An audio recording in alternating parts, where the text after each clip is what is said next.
Good morning friends. Agarwal group tuition के educational group और educational videos में आपका स्वागत है। दोस्तों, आज हम लोग जो क्लास 10 का जो पॉलिनोमियल्स चैप्टर है उसके फैक्टराइजेशन का पार्ट 4 सीख रहे हैं। दोस्तों, पॉलिनोमियल चैप्टर शुरू ही नहीं हुआ है अभी तक, और जब तक आपको फैक्टराइजेशन नहीं आएंगे मैं पॉलिनोमियल चला ही नहीं सकता।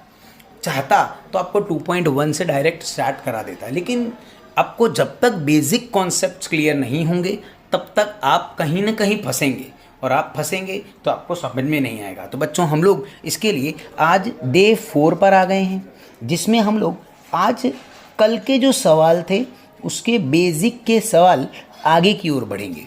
जैसे कि ये सम आ गया है x² + 5x + 6। अब आपको इस सम को सॉल्व करना है, तो ये कोई और मेथड नहीं लगेगी।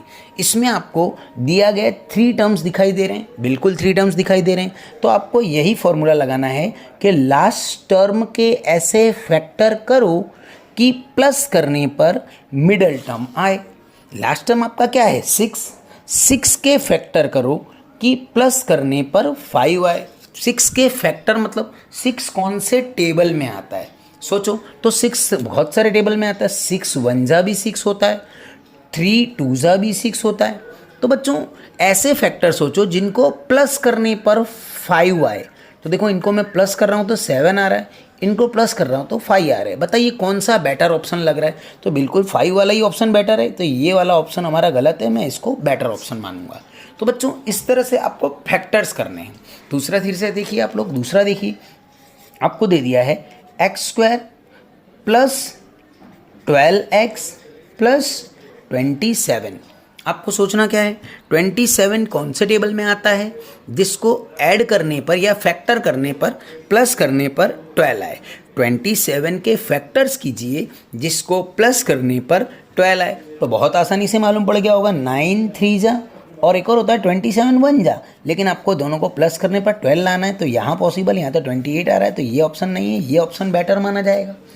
एक और देख लेता हूँ आपको इसके बारे में, समझ लीजिए। मान लो आपको दे दिया गया है x² + 8x + 12।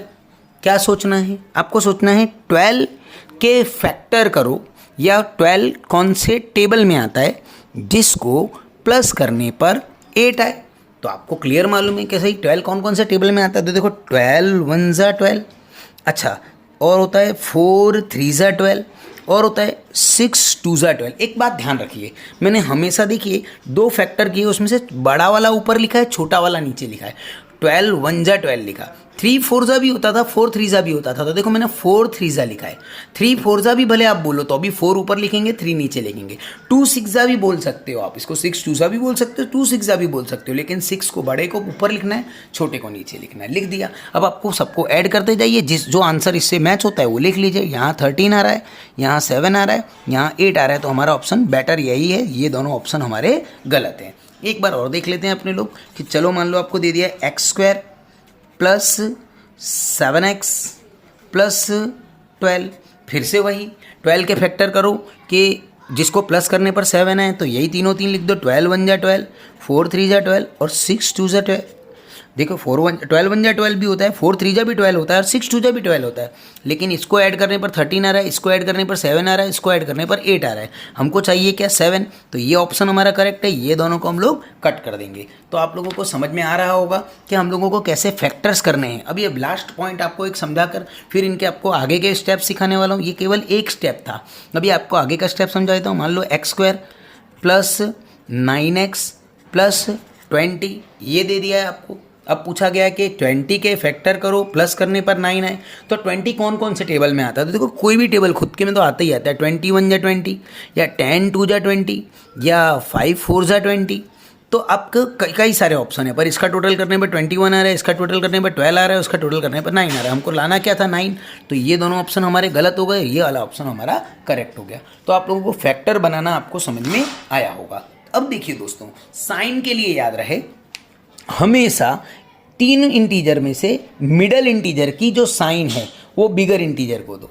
फिर से बोल रहा हूँ बच्चों, जो तीनों टर्म्स हैं, देखो, ये फर्स्ट टर्म, ये मिडल टर्म, ये लास्ट टर्म, ये फर्स्ट टर्म, ये मिडल टर्म, ये लास्ट टर्म। तो मिडल टर्म की जो साइन है वो बिगर इंटीजर को दो। देखो मैंने बिगर इसीलिए ऊपर लिखाया था, याद है ना आप लोगों को, सब में देखो बिगर इंटीजर मेरा ऊपर आ रहा है, तो बिगर इंटीजर को दो। मिडल इंटीजर की साइन क्या है? मिडल इंटीजर की साइन जो है वो प्लस है, तो ऊपर दे दी। अब सोचो 3 और 2 को ऐड करने पर 5 आता है कि सब्ट्रैक्ट करने पर आता है? तो सर जी सब ऐड करने पर आता है, तो बिल्कुल ऐड कर दीजिए, सेम टू सेम साइन लगा दीजिए। अब आपको मान लीजिए ऐसा, यहाँ पर देखिए मिडल इंटीजर कौन है? 12, 12 के आगे कौन सी साइन है? प्लस, तो यहाँ पर प्लस लगा दीजिए। 9 और 3 को ऐड करने पर 12 आता है कि सब्ट्रैक्ट? भाई ऐड करने पर आता है, ऐड कब होंगे? सब सेम साइन हो, तो सेम टू सेम साइन उतार दीजिए। तो इस तरह से आपको सब करने हैं। मैं अभी हाल फिलहाल के लिए आपको सभी से एक ही जैसे सवाल दूंगा, आपको कल और अलग तरीके दूंगा। अब चलो इनके पीछे x और x लगा दीजिए। क्यों? मिडल टर्म में पीछे क्या था? x, तो भाई x और x लगा दिए। अब देखिए आप 5x को हटाकर क्या 3x और 2x लिख सकते हैं? हाँ भाई 3 और 2 मिलाकर 5 बन ही जाएगा। तो अगर मैं 5x को हटा दूँ, उसकी जगह 3x और 2x को लगा दूँ, तो मेरा बच्चों कुछ इस तरह बन जाएगा, x² plus 3x plus 2x plus 6।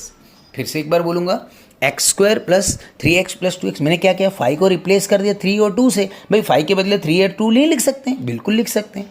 तो सर जी ये तो कल वाला सवाल बन गया। बिल्कुल, दो फैक्टर कर दो इनके, कॉमन निकाल लो। कॉमन निकाला मैंने, x कॉमन निकाला, दोनों में x था ना भाई, यहाँ भी x है, यहाँ भी x है, और कोई टेबल में तो आ नहीं रहे।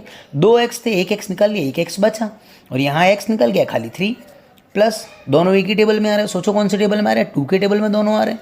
2 के टेबल में 2 बन जा, भूल जाइए, x प्लस 3। अब वो 2 बार है, उसको एक बार लिख दीजिए, और जो बचा कुचा है उसको एक बार लिख दीजिए। तो दोस्तों हो गया आपका सवाल पूरा। यानी कल जो मैंने आपको कराया था वो यहाँ से कराया था, ओरिजिनल सम यहाँ से स्टार्ट होता है। तो चलिए मैं एक बार और आपको ये सवाल करके दिखाता हूँ। 12x की जगह पर 9x और 3x लिख सकता हूँ? बिल्कुल लिख सकता हूँ। 12 के बदले 9 और 3 12 हो जाएगा, तो मैंने आपको 12x की जगह पर ये दोनों को लिख देता हूँ। तो बन जाएगा x² plus 9x plus 3x plus 27। अब ये अलग अलग कर दीजिए, कॉमन निकाल लीजिए दोनों में से। कॉमन दोनों कौन से टेबल में आ रहे हैं? तो दोनों में x कॉमन दिखाई दे रहा है, टेबल तो कोई है नहीं कॉमन। x 2 टाइम्स में से 1 टाइम निकल गया, 1 टाइम बचा, इधर से x निकल गया, तो खाली कौन बचा? 9।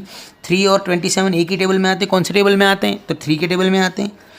3 कॉमन निकल गया, बचा x प्लस 3 के टेबल में 27 कितनी बार आया? 3 9 ज़ा 27, तो 9 लिखा। अब देखो 2 बार जो ब्रैकेट आ रहा है उसको लिख दिया मैंने, और जो बचा कुचा है मैंने उसको लिख दिया।